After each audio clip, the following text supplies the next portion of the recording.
Taylor Swift's singing career is a remarkable journey through the realms of country, pop, and beyond.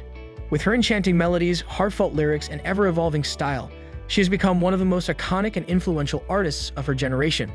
From her early days as a teenage sensation in the country music scene to her transition into global pop stardom, Taylor Swift's career is a testament to her immense talent and unwavering dedication to her craft. Today, we will talk about the Taylor Swift's best 5 songs of 2023. Before we dive into it, hit the subscribe button, click the bell icon, and give a thumbs up to this video. Let's begin. Number 5. The Taylor's version of Nothing New. American singer Taylor Swift's song Nothing New also features American singer-songwriter Phoebe Bridgers. Red, Taylor's version, Swift's second re-recorded studio album, was published in 2021 by Republic Records. Swift co-produced the song with Aaron Dessner in March 2012 as she was writing it for her second studio album. The folk and alternative rock song Nothing New features guitar and is about growing up and dating fears. Swift's message about how the music industry treats female musicians was perceived by music reviewers as such. They praised Swift and Bridgers' vocal connection as well as the song's sound and lyrics. Following the release of Red, Taylor's version, the song reached its high at position 43 on the US Billboard Hot 100 as well as the top 40 on singles charts in Australia, Canada, and Ireland. At concerts where Bridgers opened for Swift's The Eras Tour, Nothing New was played as part of their joint performance. Music critics praised Nothing New.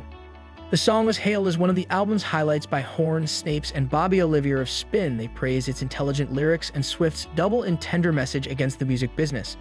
Lindsay Zoladz appreciated Bridgers' cameo appearance and the songwriting in the New York Times, calling it one of the best from the vault songs.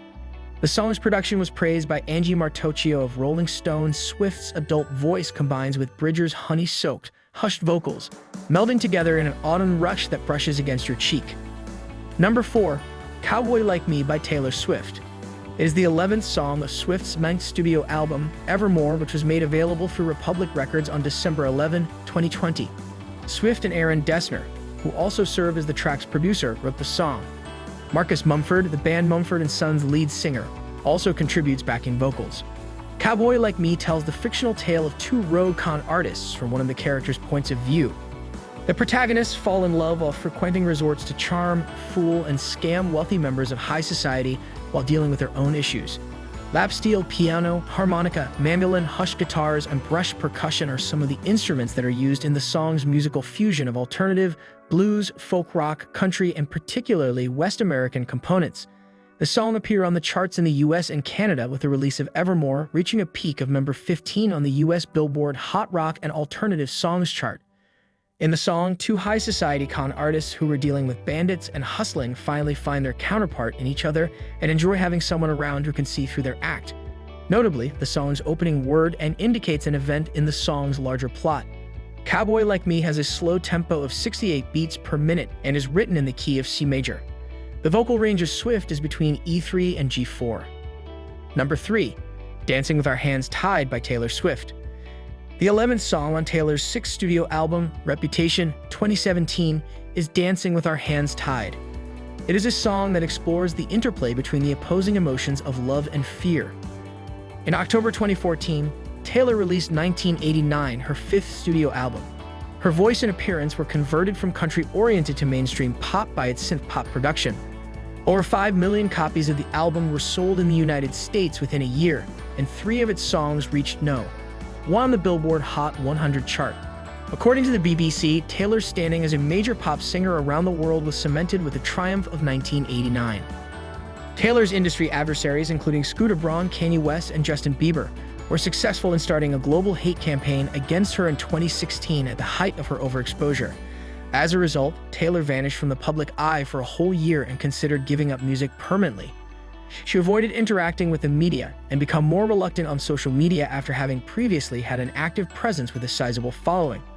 Reputation, her 6th studio album, was created as a response to the fuss made over her celebrity in the media. Taylor claims that this had never happened to her before, but when she was at the recording studio to record the song, she sobbed for an hour before she could record her vocals. A Tumblr user who was present at the Reputation's secret sessions provided the song's backstory.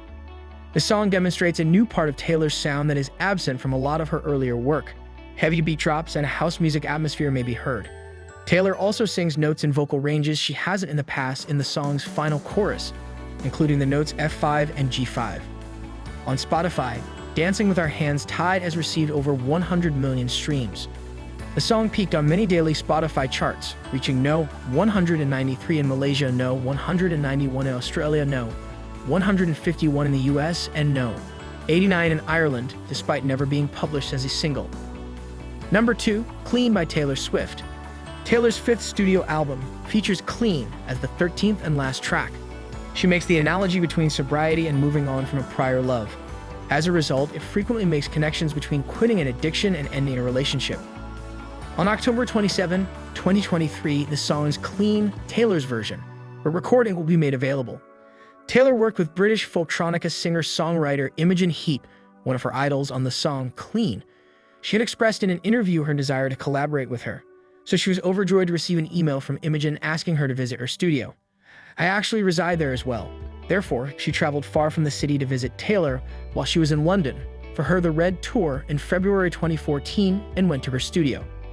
In order to prepare for the encounter, Taylor had a songwriting concept. When you get your heart broken, lose someone from your life, or try to recover from a breakup, it's almost the same kind of struggle that someone goes through when trying to beat addiction, she stated during a private Grammy Pro meeting in October 2015. It's not just one behavior you're breaking a habit every single minute of the day. And it is draining. Being in this house served as a metaphor in my mind. Even though there has been a drought, you can still feel a storm approaching, so you decide to punch a hole in the roof to let the rain in. And when you awaken in the morning, everything that had previously caused you pain has been washed away. You are then clean. Shake It Off and Clean were the last 2 songs she wrote for the album, according to her. It demonstrates where my mental state ended up. Taylor most recently gave Clean its first surprise performance as part of the Eras Tour on April 1, 2023 in Arlington. She did the song again on May 28, 2023, this time in East Rutherford, since she felt that she could have performed it more effectively in a higher key. Number 1. Taylor Swift's Last Kiss, Taylor's version. The 13th song from Taylor's 3rd studio album, Speak Now, is titled Last Kiss. She talks about how she felt when she split from Joe Jonas in 2008 and considers their relationship. She never imagined that their union would crumble. The song Last Kiss, Taylor's version, was re-recorded and published on Speak Now, Taylor's version, on July 7, 2023. The secret message for Last Kiss is Forever and Always, which is a reference to the song Forever and Always that Taylor penned about her split with Joe a few days after he called it quits. That song was included on her 2008 second album, Fearless. Last Kiss emphasizes the sort of melancholy, nostalgic grief that comes after, whereas Forever and Always focuses on the irate and perplexed feelings she felt when he left her. The song's 27-second start may allude to the 27-second phone call she had with Joe Jonas to break things off. The phrase that July 9th also refers to a day in 2008 when Taylor visited him in Dallas, Texas. That evening, she went to see his band, the Jonas Brothers. A day after Speak Now, Taylor's version, was released on July 8, 2023, Taylor decided to open her Kansas City performance of the Eras Tour with Last Kiss as the first surprise song. On her Koa guitar, which she had briefly taken out in the Taylor Swift Education Center in Nashville, where it is a permanent exhibit, she gave the song an acoustic performance. That's all for today. Do let us know your favorite song in the comments below, and feel free to ask us any question if you have. See you next time. Until then, subscribe to us and enjoy.